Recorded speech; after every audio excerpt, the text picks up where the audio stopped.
but do you see in how Americans are going to be purchasing the organic foods versus the other traditional foods sometimes that individuals may buy on a daily basis? That's a great question, Diane. I actually think it's going to be kind of a more holistic approach to how people are buying food in general. And organic is, of course, a part of that. And there's a smaller percentage of organic farmers here in the U.S. than there are non-organic farmers, and yet the market is starting to really demand all of the organic produce like you were talking about. I think in general we're going to see a larger uptick from the logistics side in the agri-food value chain because consumers are starting to really demand e-commerce and grocery delivery. So from the food side, Amazon in particular hired over 100,000 workers to help fill surge orders in the warehouses, and an additional, not just 100,000, but another 75,000 workers to fill in the pandemic-driven demand for grocery delivery.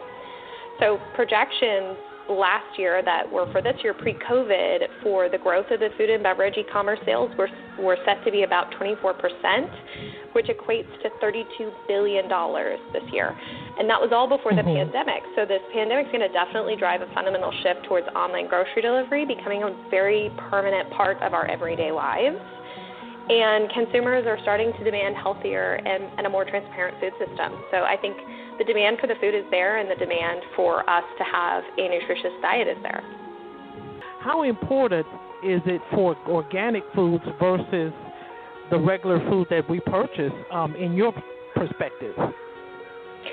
Yeah, again, another really good question. Food is fundamental, right? Food is a part of our everyday lives, whether you're in the U.S. or you're within the global economy.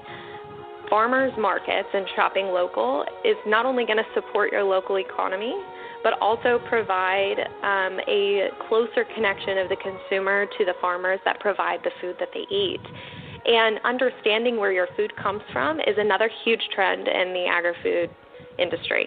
So especially with organic. And for me, I have Hashimoto's thyroiditis, so I have to be very picky in what I actually consume as a consumer. And so having direct-to-consumer is a large market, and especially, like you said, to your point, the farmers markets, how important it's going to be is vastly important. I think organic food in and of itself is important for people like myself who have, autoimmune diseases or allergies or things, but also being able to know where your food's coming from is another very important part of that farm-to-table life cycle.